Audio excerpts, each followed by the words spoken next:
हमारा आर्मी जो है हेलो फ्रेंड्स, गुड मॉर्निंग। आप सब कैसे हो? आशा करते हैं सब अच्छे होंगे। तो मैं अभी शॉर्ट वीडियो बनाते हैं। तो गाइस, आज का वीडियो थोड़ा मज़ेदार होने वाला है, तो मेरी वीडियो की एंड तक ज़रूर बने रहिए। तो मैं अभी बाइक से जा रहा हूँ जहाँ पर शूटिंग होने वाले हैं। आङो सफैबाय, जे जायगायाव सफैनांगौ बे दोनबाय, बे हाबहैनोसै आरोखि ना।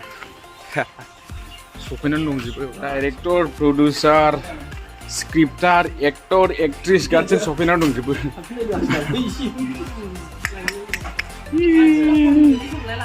केमेरामेन जोंनिया केमेरामेन गोदान, ओमफ्राय नै एक्ट्रिस 32 नै फैग्रोनानै साहा मोनलोंबाय।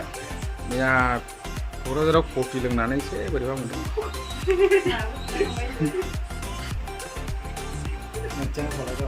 हेलो क'क्राझार। जोङो जेराव फैदोंमोन बाव जोंना शुट नङा, मोनसे जायगायावसो। दा जों ट्रिपल लड मायाव बाइकआव साथाम गाखोनानै थांगासिनो दङ। माखासे उनथिं फैदों, ओमफ्राय माखासे बेदर लायदों। नै जोंना दिनै आर्मि आर्मि बस बेखौ दा होनांगौ आंना सिगारेट सोबलायनानै कौन है बेटा। हेलो स' गाइस, होमब्ला दिनै सानसे मानिखौ नोंथाङा नायलांबाय थादो आरो आंनि चेनेलाव गोदानबा अननानै साबस्क्राइब खालाम, अके? नङाब्ला जेबो खालामनो हाया। थ' फ्रेन्ड्स, जों फैनानै नैबे जायगायाव जोंना शुट जागोन। ओमफ्राय आंबो फैबाय, जों मोनफैबाय आरो दा सोर सोर दं मिन्थिया। ओमफ्राय जाहैबाय जोंना स्क्रिप्टार आरोना, स्क्रिप्टार, ओमफ्राय नै ब्लग, बियो जोंना केमेरामेन आरोना, प्रफेसनेल। नायनो बिथांजों दिनै फार्स्ट टाइम आरोना आङो, सिगांबो फैबायनो ना, सिगांनो फार्स्टआवनो आं फार्स्टआव फैदोंनो, ओमफ्राय दिनैहाय सेकेन्ड टाइम बिथाङा। ओमफ्राय रोदा गुलायनाय जाहैबाय, दिनै जों मोनब्रै जागोन आरो आंना रला। ओमफ्राय जों सिङाव हाबनाय दिनैहाय बिथांनाबो शुट दङ। बिथाङा जोंना माबा बिदि जायाखै, एक्ट्रिसनि माबाया बिमाया, ओमफ्राय एक्ट्रिसा आंखौसो उल्था केमेरा खेबलाबायदों। ब्लगार आरो सम सम ब्लगार नालाय। सुरभि बाला अफिसियेल इउटुब चेनेल दं बिथांना। दाबो शर्ट भिडिअ मोनसे हगारबाय, खिन्थु साबस्क्राइबारा खम। अन्नानै बिथांखौ सापर्ट खालाम, साबस्क्राइब खालामना हो, ओमफ्राय लोगोफोरनो शेयार खालाम। इन्ट्रेस्ट आरो ना बेनि सिनेमायाव शर्टनि। ओमफ्राय आं थांफानो नागिरदोंमोन, आंखौ लाफायानो आंखौहाय, माने समायनाय क्राइटेरिया गैयानो आंना। ओंखायनो ओमफ्राय नायदिनि दिनै सानसेया माबायदि जायो। ऊपरवाला का हाथ में सुरभि बाला ऑफिशियल यूट्यूब चैनल है इसका। मुझे हिंदी में बोलना चाहिए था, उस दिन मुझे SMS करके किसी ने बोला था हिंदी में बनाओ, इसीलिए। तो चलो दोस्तों, हम वीडियो बनाते रहेंगे, देखते रहेंगे। तारमाने शूटिंग टाइम नालाय, ओरैनिफ्राय ओरै बिराद प्रब्लेम आरोना। ओमफ्राय पुरा हेन्डसामखा दिनै, पुरा एक्साइटेड बिथाङा हिन्जाव नायनो थांगोन आरोना। नै जोंना प्रभुनाथबो दं, बिथांना जोंनि जारागुरि सर्वजनिन क्लाबनि बिथाङा किपार बर्तमान। जों गेलेफायो, आंनाथ' आथिङानो गिदिंनानै दं। नायदिनि स्क्रिप्टार थारमाने मोनसे दखानावसोनो आरोना शुटिंआ मोनसे। बे न'आव फैदोंमोन, ओमफ्राय बिमाया रेडि जायाखै, एक्ट्रिसनि बिमाया। ओमफ्राय जोङो मोनसे दखानाव शुटिं दं, बे दखानाव थांग्रोसिगोन आरोना। ओरैनिफ्राय थांबायगासिनो दं, दाबो शुटानो जायाखै। फैदोंमोन, बेखौ जायाखै दाना। ओरै थांफिननांगौनो दाना।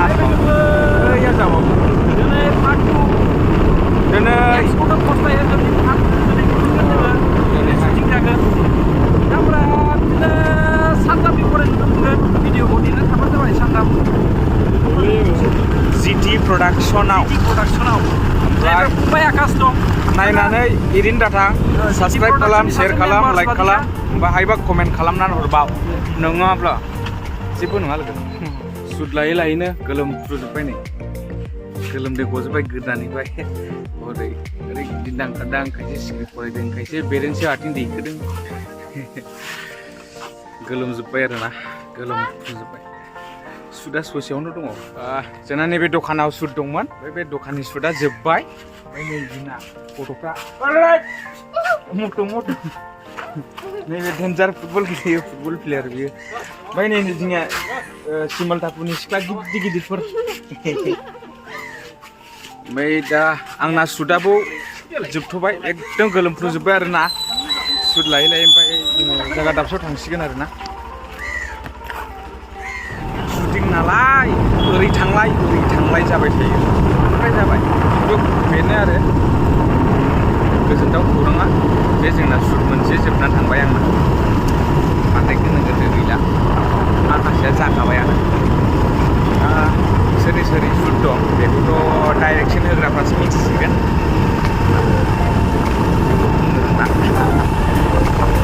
कभी कभी मैं हिंदी मिक्स करूँगा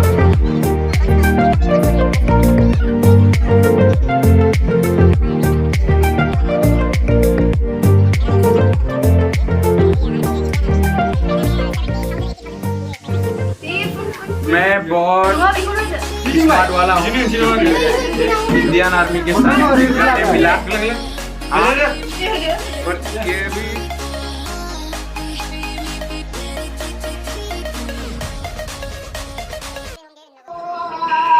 अभी बहुत गर्म है और हल्का हल्का छोटा छोटा बारिश हो रहा है अभी तो हम लोगों को बहुत तकलीफ का सामना करना पड़ेगा शायद ऐसा बारिश होने से जब से मैं शूटिंग लेना स्टार्ट किया उस दिन से बहुत बारिश है उस दिन नहीं था और सुरभि जब रहते तब बारिश होते हर शूट में बारिश होते सुरभि होने से उस दिन ब्रदर उनिल के साथ जब हम लोग शूटिंग किया था उस दिन बारिश नहीं था बहुत अच्छा हम लोग को शूट लेने मिला जब सुरभि आता है तब बारिश ही होता है पता नहीं खाम के पे खाता है या क्या खाता है ये सुरभि का सुषमा है मुझे तो कोई फोटो खींचने वाला नहीं है लेकिन मैं हर आदमी को फोटो खींच के देता हूँ वो भी कहाँ पता है डॉक्यूमेंट्स पे PDF करके देना पड़ता है इतना क्लियर हर आदमी को मैं फोटो खींचता है क्योंकि मैं कैमरामैन होने के लिए बहुत एक्साइटेड हूँ जब मैं कैमरा करीब लेगा तब तो मैं कैमरामैन ही बनेगा वो माँ को बहुत गर्मी है पसीना पसीना हो रहा है लेकिन धूप नहीं है ठीक है लेकिन बहुत गर्मी है और हल्का हल्का बारिश क्योंकि बरसात का मौसम है ये है जो एक्ट्रेस है उसका मदर एक्ट्रेस का माँ मॉम तो ये आंटी का अभी तक शूट नहीं हुआ लेकिन थोड़े ही देर में होने वाला है मेरा शूट एक शूट खत्म हो गया दुकान पे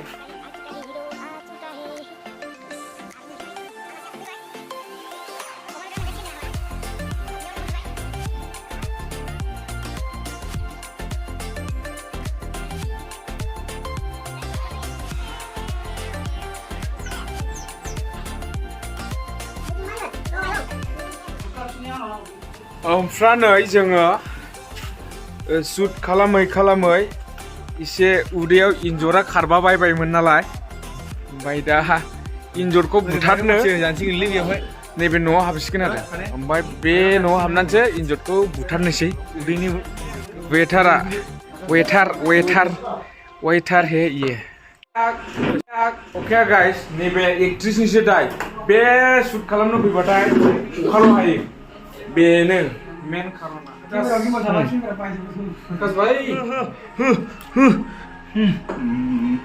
जि जाना दोखो दोखो अग्लि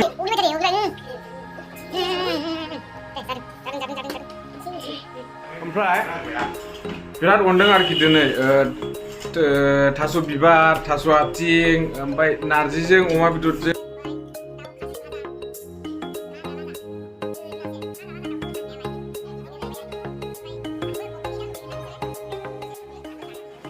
दा ओंखाम जाखांबाय ओमफ्राय जोङो मोनसे नेक्स्ट लकेसनाव थांनानै जोंबो शुटिं लाहैबावसिगोन ओमफ्राय माने जोंना एक्ट्रिसखौ आर्मि हौवाया लाबोबाय आरोना बे न'आव थांसिगोन आरो जों दा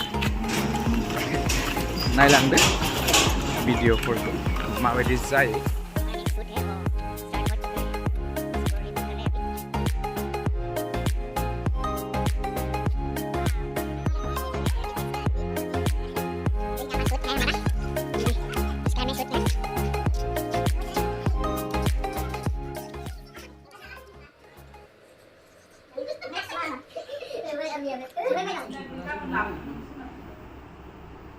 ओमफ्राय मा नाव आं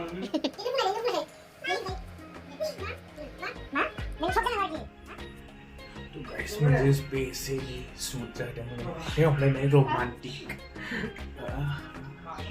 वो क्या बात है